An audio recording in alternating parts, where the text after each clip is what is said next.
All right, Adam. It's been a day, bro. It's been a day. This is going to be episode 3. What should it be? This should be episode 5. But guess what, folks? Today has been, if you've got a ship that is sinking, and on that ship that is sinking, you have a train that is wrecking into a dumpster fire. That is what the final send out. And the dumpster fire is actually next to an orphanage. Yeah, and you know, once contact's made, flames are going to shoot into the orphanage. The orphanage is made of just cardboard, and flammable material. And it's going to burn all those redheaded children. All those redheaded orphans. They're all done. They're toast. So let me explain what happened to us today. This should be episode 5. We're recording multiple podcasts a day. We're letting the cats out of the bag. Cats out of the bag. All right. We sit down. We set all this stuff up. You know what? We have families. We got families. We have families. There's 4 cameras running here. We've got a switcher. We've got a new mixer. First off, all right, we already talked about this and what we pre-thought was going to be episode 3. We've made some equipment upgrades. We have made substantial equipment upgrades. Substantial. Right. We have a new mixer, new audio mixer that's right here, running multiple channels. It looks pristine. Great job, Adam. If you asked me to hook that up, what would happen? I can tell you exactly what would happen. You would throw it across the yard. I don't do this. There's a lot of cords. There's a lot of things. That ain't my gig right there. This ain't my gig. Don't touch it. Don't just put it on the ground. Today is not the day. I threw it on the ground. I threw it on the ground. I'm not a part of your system. That's right. I'm an adult. Anyway, so we have that. We have this thing. I don't want to touch it, but we have this thing right here. This thing here is our preamp for running our headphones. Adam, your camera is new. I have a brand new camera that I purchased, yes, Looks over good there. Except it's framed a little off, but we'll go with it. We'll go with that. Stay on you. Stay on me. Stay on you. So Brad's going to get up and pull the rest of our system down. Yep. No, we got this. But it has been, there we go. Oh, I can sit up straight now. It has been, I mean, we talked about this in, I believe, the last podcast, that this is the times when we talked with Daniel. This is the times when it is so easy to focus on the negative. Mm-hmm. And I feel like we're being given a practical life lesson. You said it before we started. What did you say, Adam? I said greatness takes time. It takes time. And you know what? It's taken about 4 hours today to get one podcast done. It's taken about 4 hours. Because we wasted. You know what?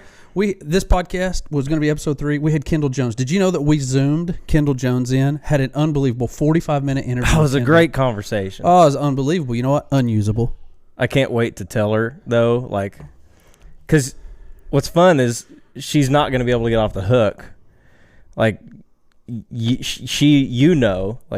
She's coming back and she's going to do it again.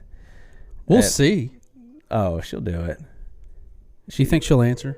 I don't know. This episode we're doing right now is completely unplanned. Oh, completely 100% unplanned. She may not answer. So I'll leave her a voicemail. Let's listen to her. Yeah. Your call has been forwarded to an automatic So hold on. Let's leave her a voicemail. Didn't answer. But we're still gonna. You probably won't want to mute that part of it. Oh. Oh, that's funny. That's a bad deal. Well, she might call her a second time, see if she answers. Okay. But we had, while that rings, I'm going to say, we had 2 great episodes. Yeah. One with Kendall. Yeah, and then one just us. One with just us talking. Back bantering. Just talking. And it was a good one. Talked about a lot of food. Talked about some other stuff that we will definitely do again, because we could talk about food for how many? So just mute it. There you go. There you go. We could talk about food for how many episodes? Maybe maybe 5 or more. Please record your message. Here we go. Finished recording. You may hang up or press 1 for This more is options. on the phone with Kendall Jones. Hey, Kendall, Brad here, and Adam. Hey, unfortunately, and I wish this was a joke, It's not a joke. Adam It's not a joke. did not have our audio set up correctly, and though it sounded beautifully through our headphones and everything, it did not record properly. So we're going to need to do that again. At some point in the future, and I need to ask for your forgiveness. So we love you, Kendall, and let's record that podcast again. All those lovely things that Brad said to you that you thought we captured. We didn't get them. All those nice things that I talked about, how fun you were, and that you're like a daughter to me. We have no recollection, nothing of it. We didn't get any of it. We're recording another podcast as we speak, and so love you. All right, let me know when you can do this again. Bye. Train wreck. Okay, that's what we are. And the door's open to the illustrious Final Descent Outdoors office. It's open to the illustrious Final Descent Outdoors backyard. And there are my neighbor, Liam. Yep. Is here playing with my son Josiah in the yard. So if you hear some background noise, this episode is brought to you by Liam.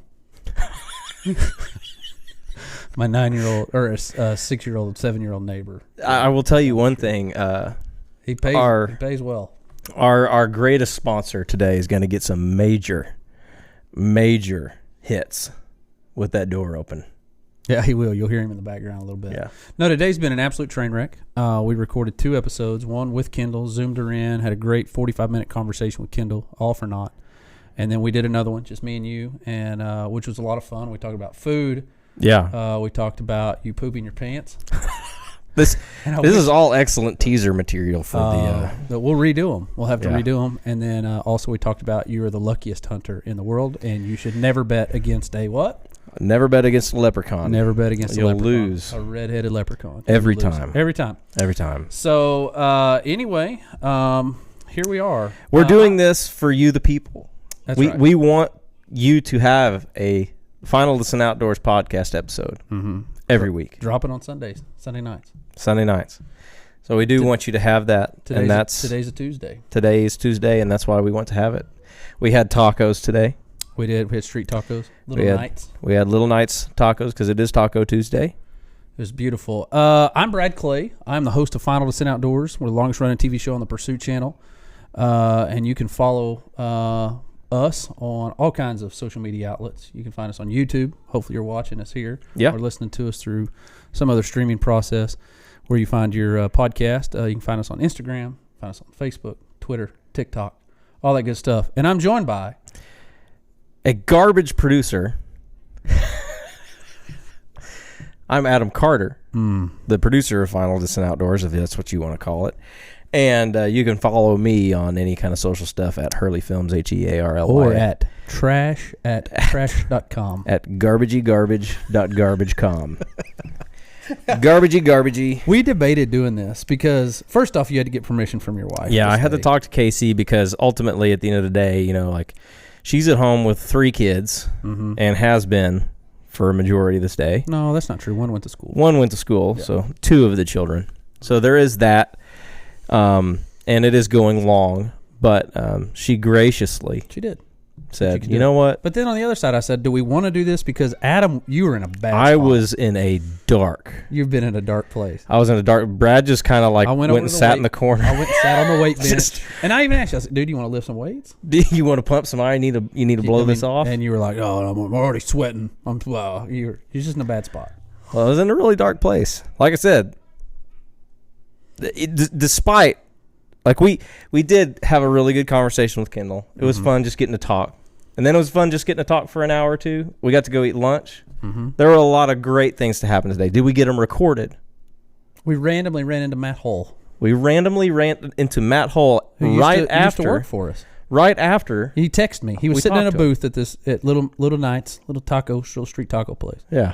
And he texted me and he said, wear socks.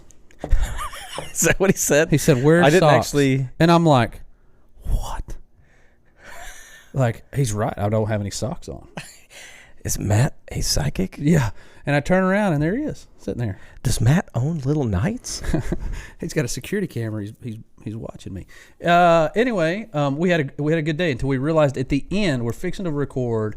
We were going to do 3 podcasts today. We were going to do 3 of them. For you, the people. For you, the people. And I said, why don't we listen to it? Well, actually, you noticed we were getting a little audio feedback. Yeah, it was kind of peculiar. We've got a little monitor that's actually... Yeah, this is a monitor, so we can see all camera screens. We use this. Really, this is a camera monitor. Like, we use this when we actually shoot on the camera. But we have it. It has the ports we need to go in, and all the mics were off. Yeah. The music was not playing from the laptop. Yep. Nothing was happening. But we noticed that the audio waveform monitor was losing its mind. Yeah. And I went, oh no, that's not good. That's not actually what you said. We should test this. And it'll make a Christian cuss. You know it'll make words that you never thought you'd say. I was making up words. I was so mad. I know it. But we tested it, and I got out the Urban Dictionary. Yeah. I was like, I have no idea what that is. What is gerb verbally? I don't even know it's a word. You were impressive there for a moment. You know, good thing Liam wasn't here. I don't want to send him back scarred. Liam's got therapy now that Full Strut Media is paying for. Yeah, so this segment's brought to you by Full Strut Media, our media company. Our media company that we can do all things media and the whole. I promise you, thing. we will do better for you than what we did for ourselves today if you were to hire us to do media work for you. Yes. We got references. And normally we actually do this thing called testing. But like the train that passes through our lovely location, we are a train wreck. We're a train wreck today. But episode 3 is going to happen. It's going to be good, and we're going to move on. And hey, it's just a hiccup. Hey, listen. Yeah. What did you say? Greatness takes time. That's right. Greatness takes time. All right. So episode 3, mediocrity. You know, it is mediocrity in its most. I mean, borderline. I would even call it failure. I mean, we did fail a little bit. We failed today, but we picked ourselves back up and we brushed ourselves off, and here we are. Yeah, but do you let your circumstances and your failures, do you let them define you? Yes, 100%. Is this a good time to talk about the pit? Oh, I've been in the pit. We call it the pit. We call it the pit often. We call it the pit. I don't handle things not going well. You've handled this situation remarkably well. Maybe, I don't know if you're afraid that I'm going to snap and kill us both, or... We both can't be in the pit at the same time. We just can't. Me and you cannot go into the pit together. We can't go into the pit together because nobody's there to pick us out of. No, we just start wallowing in our filth in the pit. And then we're both falling on our sword together. Yes. You know what I mean? Like, I need you to be like, Brad, don't kill yourself. Don't kill yourself. Don't be in the pit. Right. You need to let it go. It's not a big deal. Yeah, it's a bad deal, but you need somebody to pull you out of it. Yeah. So that kind of was what we were, last second deciding what we're going to talk about today. Yeah. I mean, we really didn't even talk about what we're going to talk about right now. We're just kind of going with it and talking about the pit. Yeah. The Pit of Despair is a place that I visit when things don't go well. I am a free. I can think of a couple times I've seen you in the pit, in a rough pit. Today was one of them. You were in a bad spot today. It was a bad spot. I mean, I hate wasting time. Because you've apologized to me like 10 times. Yeah. Brad, I'm so sorry. And I'm like, you're right. You are. Yeah. You, sir, are. You are an idiot. You're garbage at garbage.com. Garbage.com. Garbage. Gerb verbally. You're trash. No, totally. I was like, dude, don't worry about it. Don't worry about it. It was that passive aggressive. Don't worry about that you ruined all of the things today. Yeah, don't. Passive aggressive. I was not. I know, you weren't. But I'll tell you another time I saw you in the Pit of Despair. Oh, yeah? Remember when those windows were delivered? Don't talk about that. Right now? We're going to do that right now? So Adam was building his house and he had windows. How much did they charge to deliver those windows to your house, Adam? that you said, no, it's too much money. How much was it? It was $150. It was $150. You, sir, said it's too much money. Too rich for my blood. Too rich for my blood. I will drive 45 minutes back into Oklahoma City. It wasn't Oklahoma City. Where was It it? was Norman. Okay, still probably 45 minutes. Oh, no, it was further. But Okay. still, I mean, it makes the $150 No. even stupider. Yeah, all right. Go to Norman to pick up these windows. You said, no, don't deliver them. You said, I'll go get them and put them in the bed of my pickup. With just ratchet straps. Seemed like a good idea. Yeah. Hey, they were secure They were secure. until They weren't. I hit the dirt road. Anyway, so we started unloading windows, and there are multiple windows. Thousands of dollars. Every window for the entire house. $7,800 worth of windows, to be exact, if we're going to get on the nose on this deal. Train wreck. How many windows in? Oh, We pulled probably like five? five maybe. Five of the 15? 5 of the 15 were in good shape. And then we pulled one, and it was It was cracked, busted. cracked right down the middle. Like, not like a... Oh, yeah. It's bad. Just completely trashed. And not cracked on, like, the part that you can replace, but it's cracked on the... It's like a picture window. Like, just a solid piece of glass. Can't replace it. You got to get a new window. So we unloaded that one. Went through a couple more.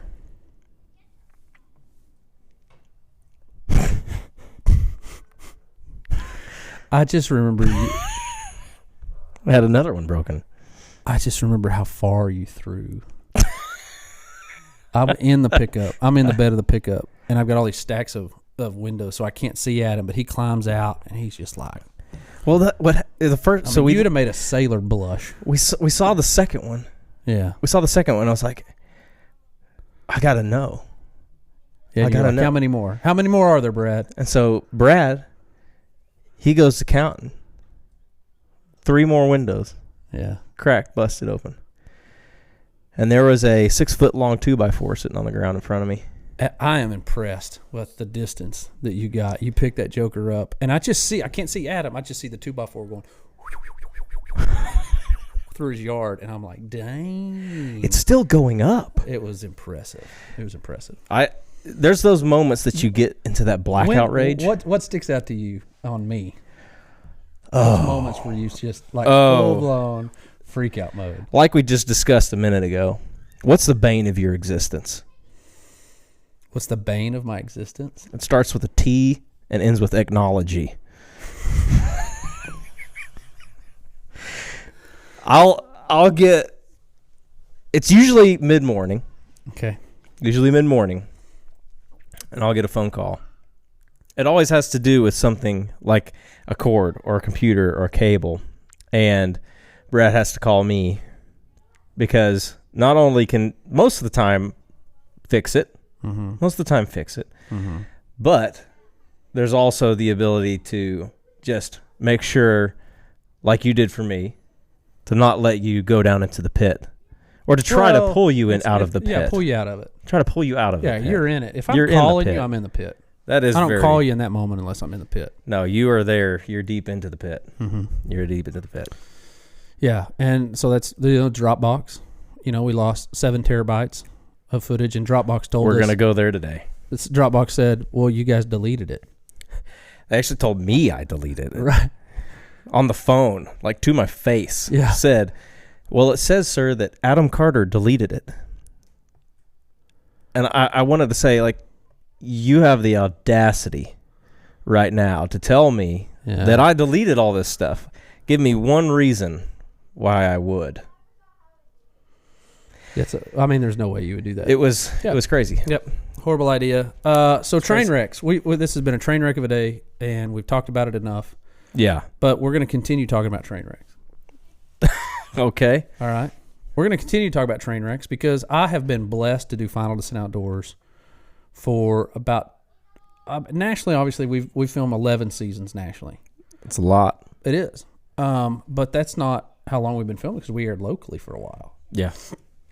And so I've been filming for Final Descent for about 13 years, probably.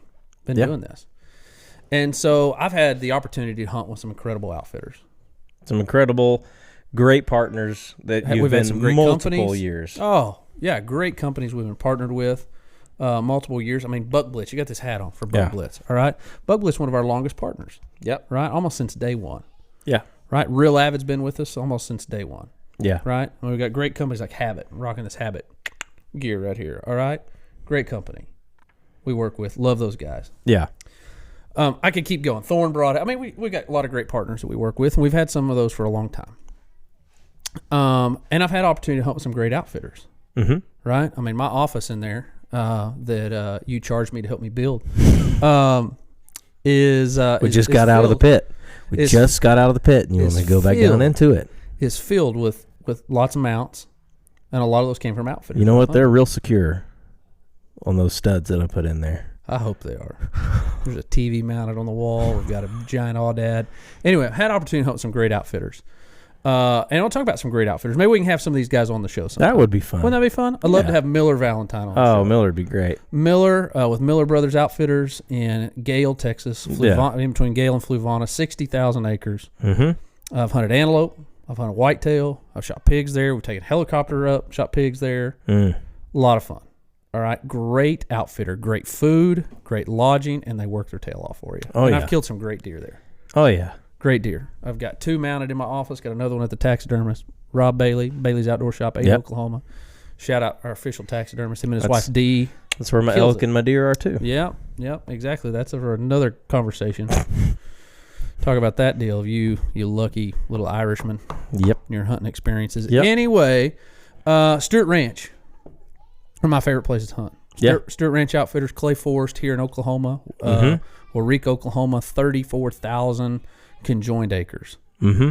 Biggest whitetail I've ever killed in my life. Two Forks is in my office. Beautiful deer.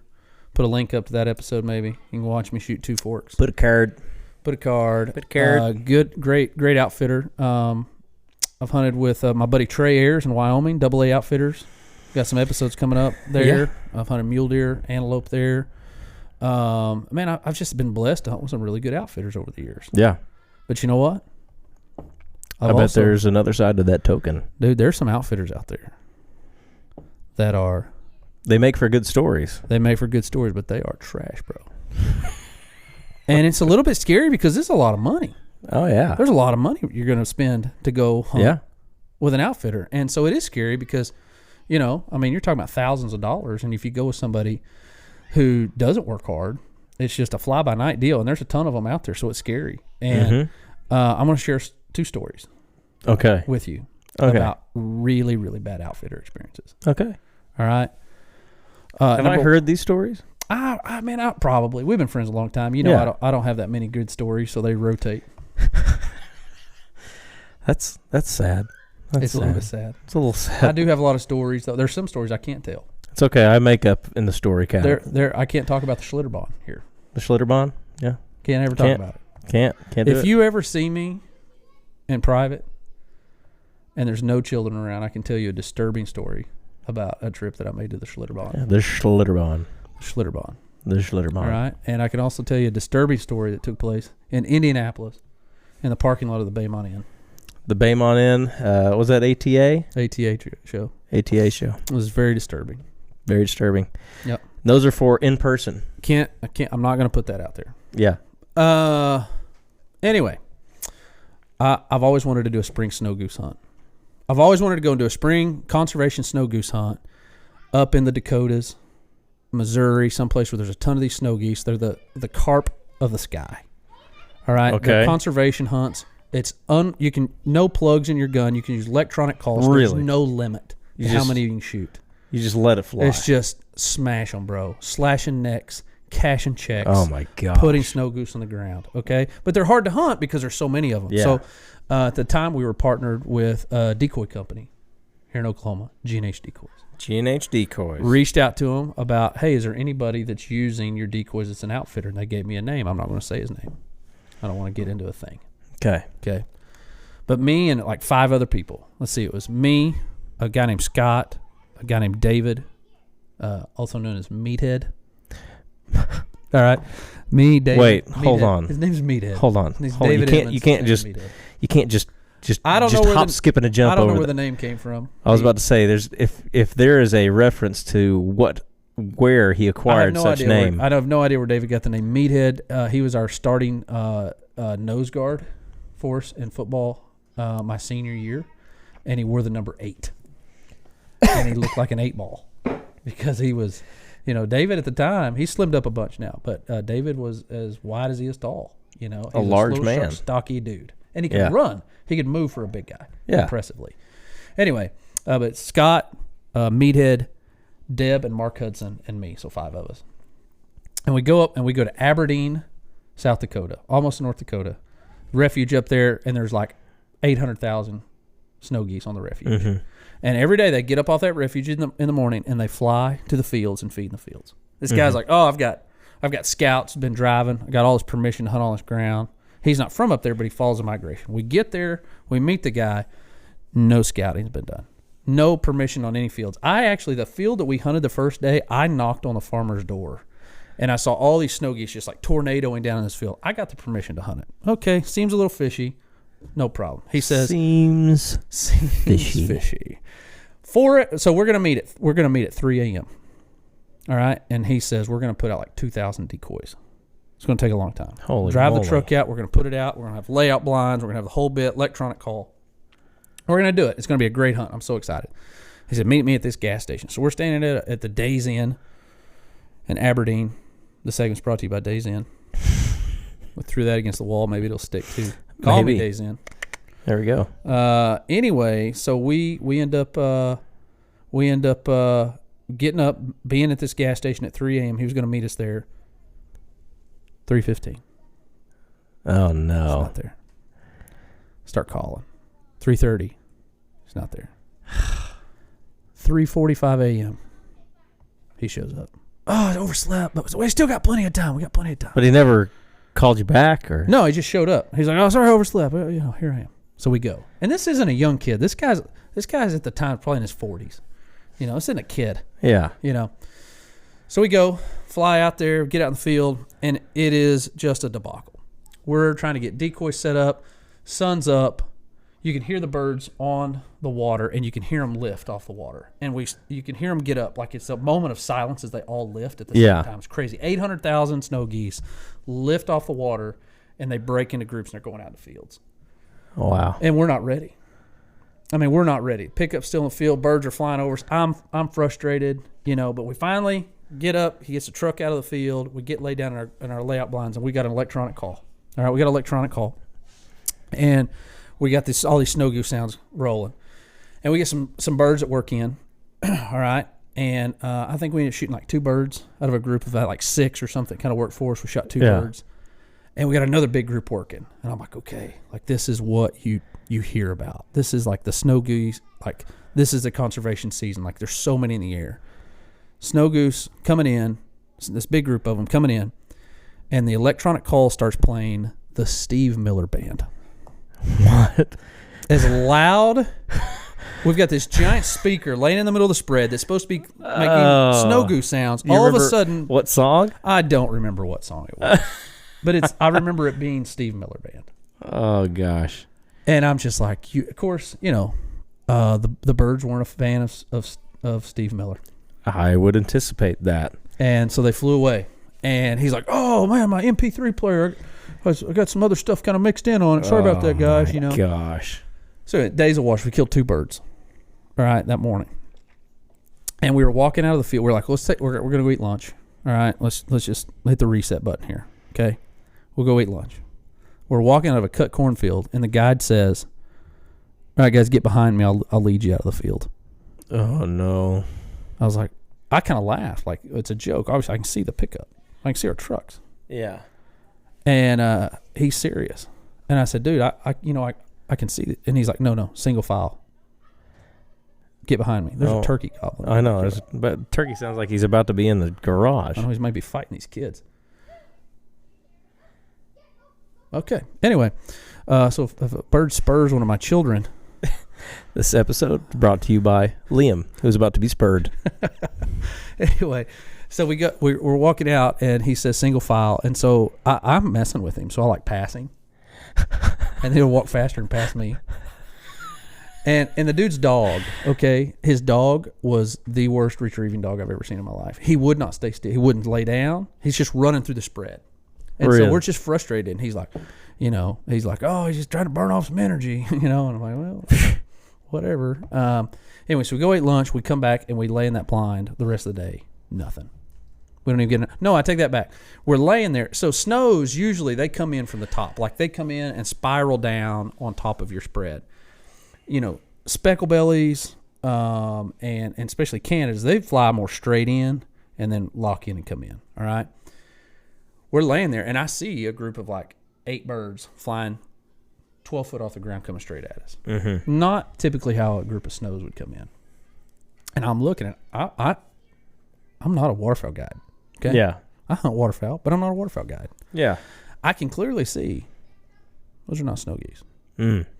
And I'm laying there watching them come in, and I notice, man, they're big old barred up speckle bellies. Yeah. They got big bars on their chest, beautiful, big mature birds. Yeah. And all of a sudden the guide goes, "Take them!" Cannot shoot specks. Yeah. That is illegal. Oh yeah. And he says, "Take them!" And he starts coming up, and I'm like, "No, they're specks." Yeah. And he's like, "Oh, yeah, you're right. Oh, I see that now. That was a close call." Yeah, I think. Yeah. All right. So anyway, day one, absolute train wreck, killed 2 birds. Yeah.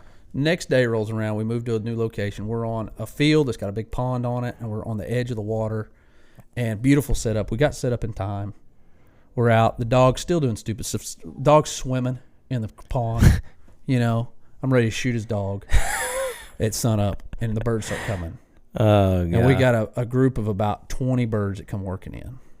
I've never heard this story. And they come and they're coming perfect. Like they work us and they circle and they finally come around and they're low. Yeah. 25 yards off the ground. And I'm like, when they come this pass, we're smashing these suckers. We're just going to let it go. And so he's like, "Take them." We come up and it's just doom, doom, doom, doom, doom, doom, doom. And I mean, birds are just hitting the ground. Oh, yeah. Perfect. It's like everything you'd want. Oh, yeah. And my buddy David is in the middle. Uh-huh. Meathead? No. I'm sorry. David was all the way on the... No. David was in the middle of the spread. I was on the far left. And he says, "I know I shot the furthest of the bird on the far left." And our guide freaks out on him. He's Really? like, "What? If you're in the middle, you never shoot back to the left. You don't ever shoot back to the left. You've got your zone. You stay in your zone." And it wasn't a safety thing. I mean, it was here. Yeah. He wasn't shooting over the top of anybody. It was totally safe. And he just rips David. Just rips into Meathead. Oh. Dude, I'd had enough. I I jump out of my blind. Yeah. And after all we've been through with this guy, I said, "We're done. Yeah. We're packing up. We're going to the house." And I left in that moment, left him all of his decoys in the field, packed up our stuff. I wrote him a check. Yeah. Gave him some money. And I said, "We're out of here." And he's like, "I'm so sorry, man. The camera just brings so much pressure on me. Blah, blah, blah, all this stuff, and just whatever excuses." And we walked away because here's the deal. I can't put my stamp of approval on you. Yeah. But you know what? That whole story, that's not the worst outfitter experience I've ever had. Oh, man. Okay. Me and Brant Hill, I get an email from a guy who is guiding. He's been guiding in South Dakota for whitetail. And he says, I want to start guiding in Nebraska because Nebraska's over-the-counter tags. Your South Dakota record's not it's great. not good. It's not good It's to not me. great South at all. Dakota's not good to me. So if you're in South Dakota and you run a legit outfitter, I need redemption. Redemption needs to be had because... And in Nebraska. Because And I'm Nebraska. fixing to tell you a really bad experience I had in Nebraska. So All we're in Nebraska. This outfitter says, "Hey, I'm in Yankton. Okay. All right, right on the border of South Dakota and Nebraska." And he says, I'm starting to guide in Nebraska because it's over-the-counter tags, and would you come up here and do an episode and feature our outfitting business? And so I'm talking to him a little bit. Seems like a good dude. And he starts sending me trail camera pictures because I got some great deer in Nebraska. And he starts sending me pictures, and I'm like, holy cow. This dude's got $9 on camera over 160. He sent me great pictures, and I'm like, dude, this is awesome. I need to...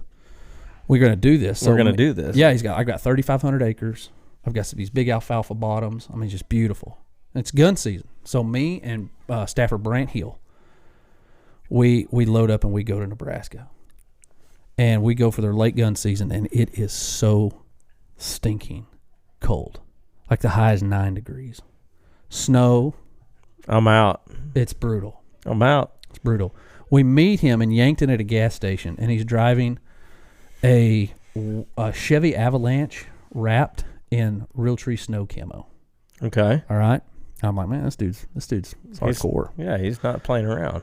And we meet up with him. He goes, we got a really nice place we're staying at. He was kind of got this log cabin we're staying at. Well, anyway, first morning we go out, and he says, it's so cold, let's maybe sit in the truck and we'll do some scouting. If we see something, maybe we can try to put a stock on it. So we go and we park, and we're kind of looking over. It's got this big CRP field. We got a cut cornfield behind us. And we're seeing some deer moving around, And all of a sudden, this pickup drives in and drives past us and goes behind us and keeps going. I'm like, hey, dude, what's this dude driving in on your property? And he's like, I don't know. Maybe he's one of the other, there's some landlocked in here. And so, he's just kind of going around us maybe. Seems fishy. I didn't think it was super fishy at the time. No big deal. And he goes on past us, kind of goes over a hill. Okay, no problem. Anyway, go back. And so it turns out when your hunt's over at 10 a.m., we go to a bar. Okay. He takes you to this bar, and that's where you spend the middle of your day. Okay. Before your hunt. And the bar owner is a hunter, so he hunts in the morning, comes back and opens his bar. There are regulars there.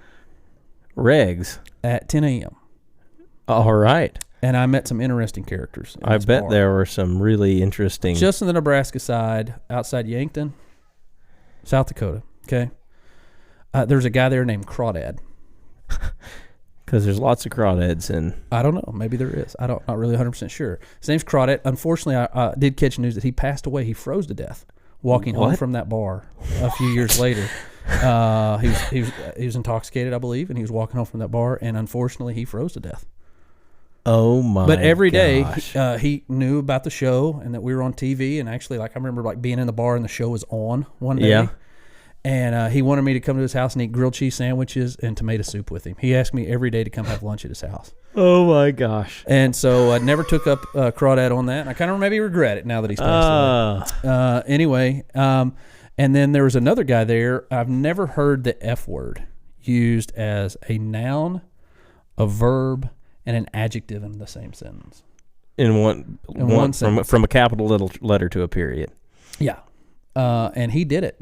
I've never heard the language this guy used. And so he's there, and then there's the owner, and he's got this kind of bartender girl that the guide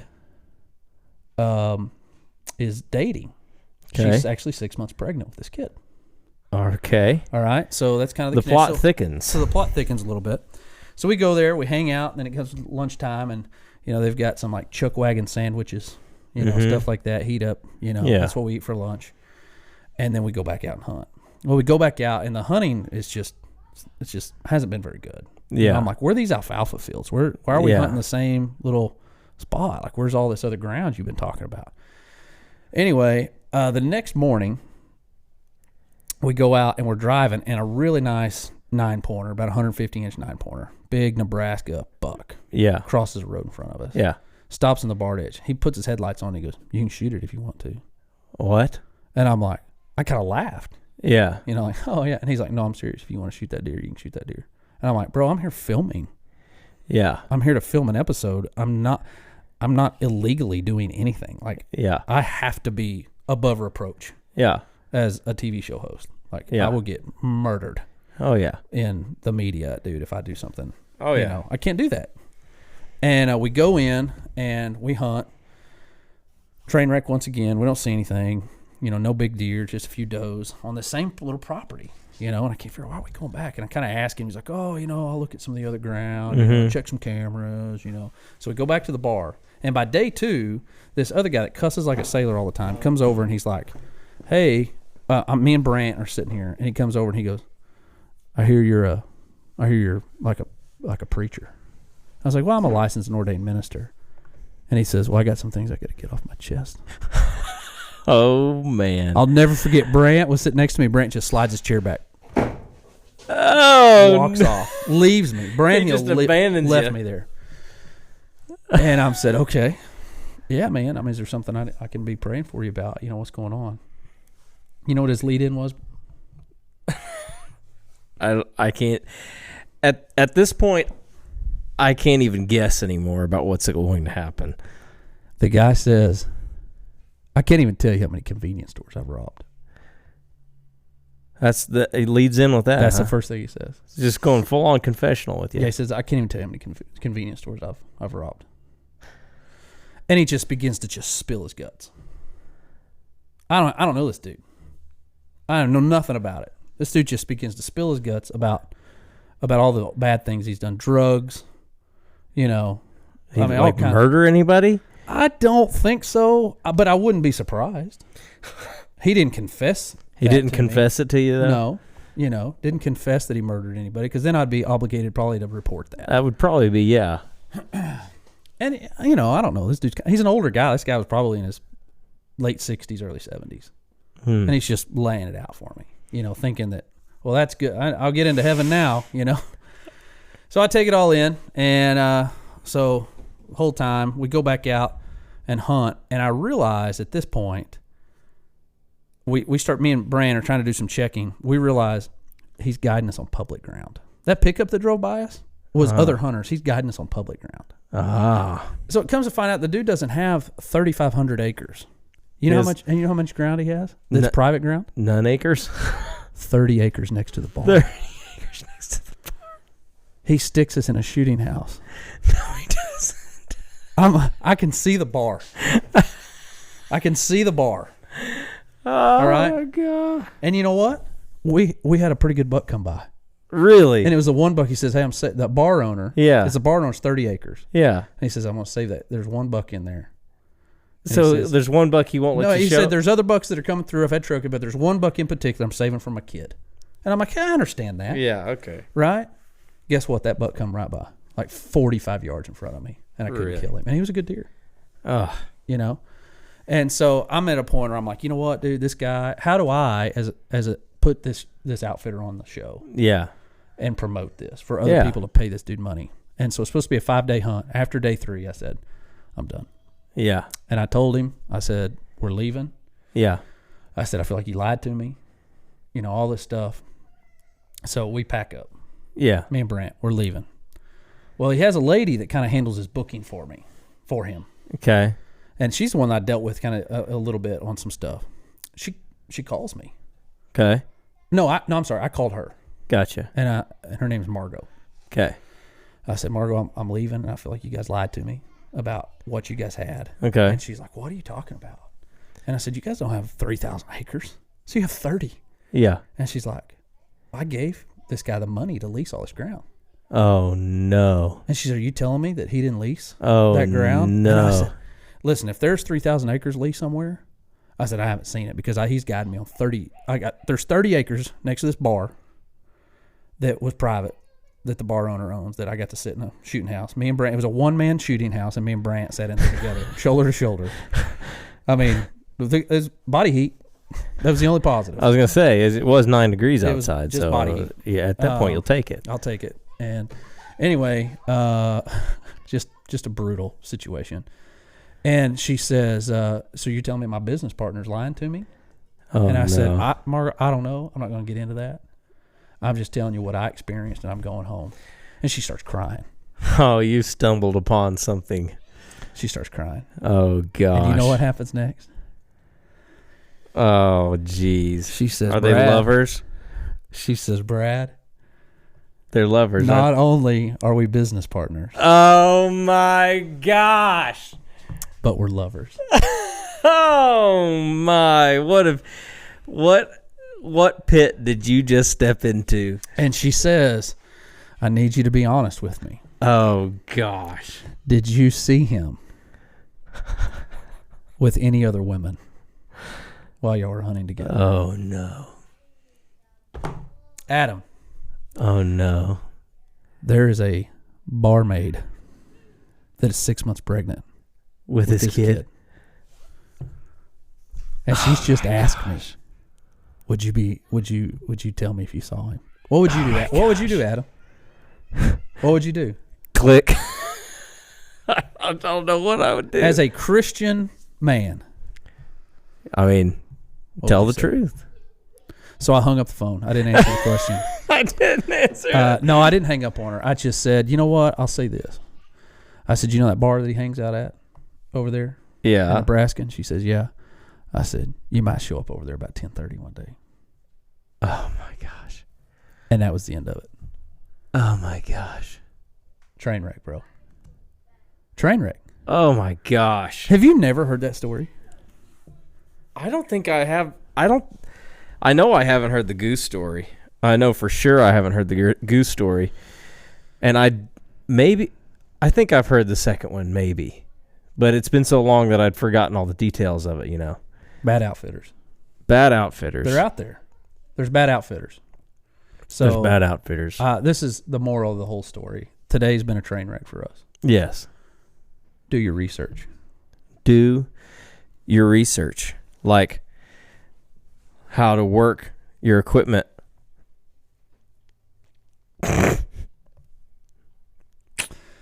Do your research. Do your research. You really then you troubleshooted this whole thing. Like Yeah. you went through all these cords and you're like throwing a fit about it. Oh, yeah. And you got on your computer right here Right here on the computer. and you did a little Google search. Google searched background noise. Actually, I don't even remember what I blanked out on what I actually searched But for. immediately, First one. yeah. So, here's what the problem is. Yeah. And you're like, no way it's this easy. No way it's this easy. Guess what, Adam? One click. It was that easy, wasn't it? One click. Just doing a little bit of research. One right? click. When it comes to outfitters, you need to do a little bit of research, Mm-hmm. right? Ask for references. Don't get yourself in a mess Mm-hmm. because there's a lot of money. A lot of money, Mm-hmm. right? Oh, they're great outfitters. I mentioned, I go to Old Mexico all the time. Oh, Rudy. Sonora's Premier Outfitters, right? Takes me across the border, goes into Old Mexico, killed 2 giant mule deer, coos deer this last year. Mm-hmm. Great outfitters. I found it with some great outfitters. And that was another situation that hunt was a little bit of a train wreck at the end there. Which one?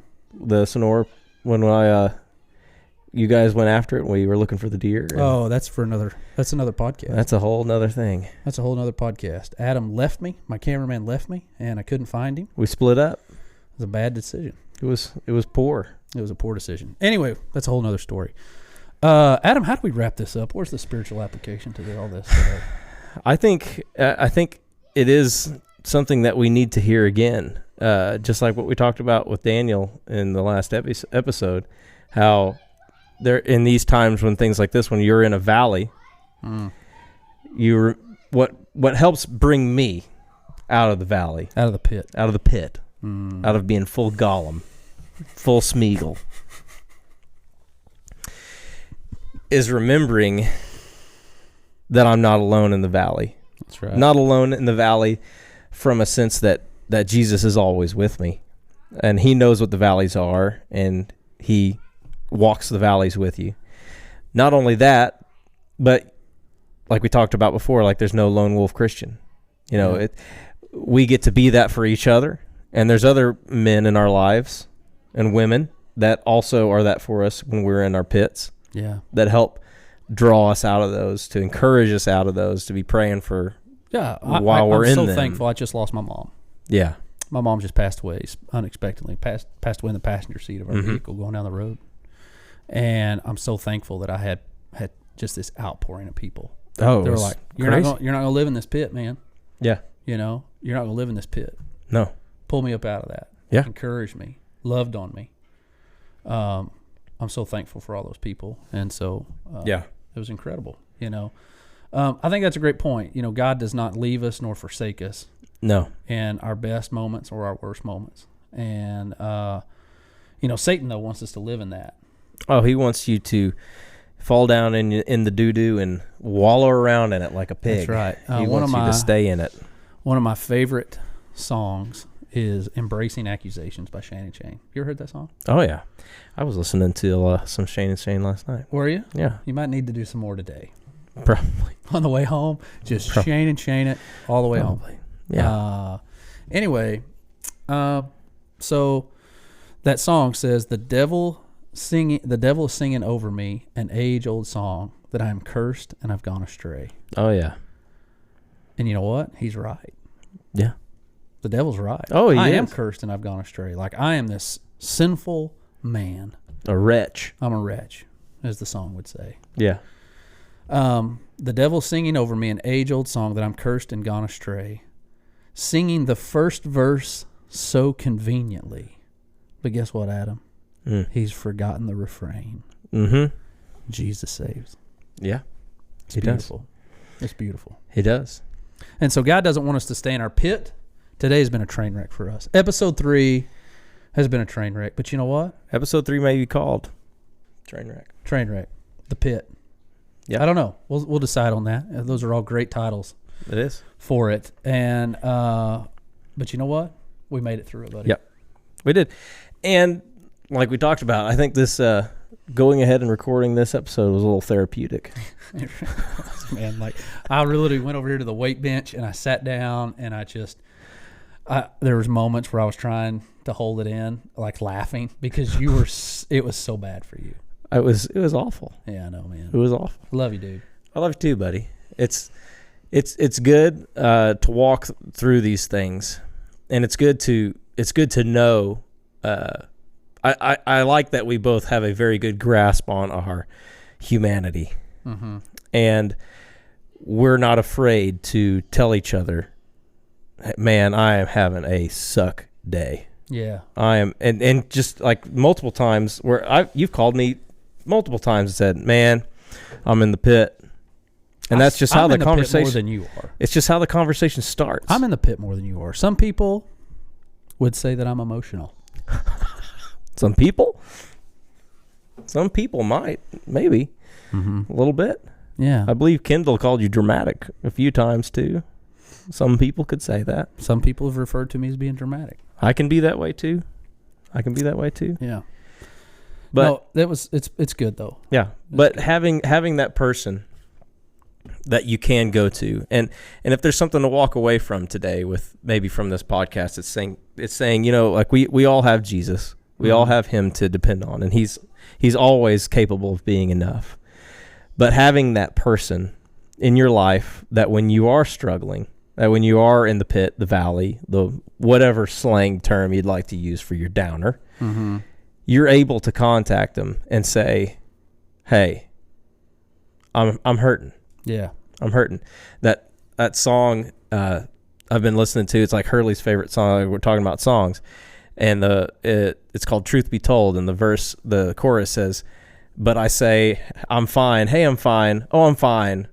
I'm fine, but I'm not." Yeah. And you know what? It's okay not to be okay. It's okay to not be okay, but it's not okay to stay that way. That could be on a poster.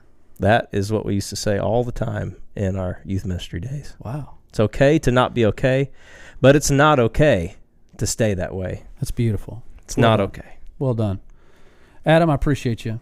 No, I appreciate you too, buddy. We're a sort of okay team most of the time. Yeah. Except for days when we're not. The producer of garbage.com shows up and decides he wants to make a podcast for the day. Well, hey, you know what? It only took us about 5.5 hours to make a podcast today. It took 5.5 hours to make a 1 hour podcast with some cut time. But you know what? It's okay. You know what? That may have been the whitest thing I've ever done. I wasn't going to bring it up. Anyway, thank you guys so much for tuning in today. I'm Brad Clay. Check us out on Facebook, internet, all places. Instagram, TikToks, TikTok.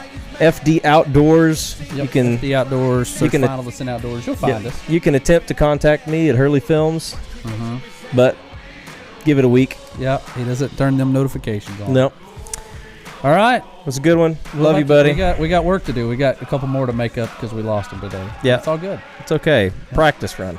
Yep. Hey, you know what? Perfection takes time. That's right.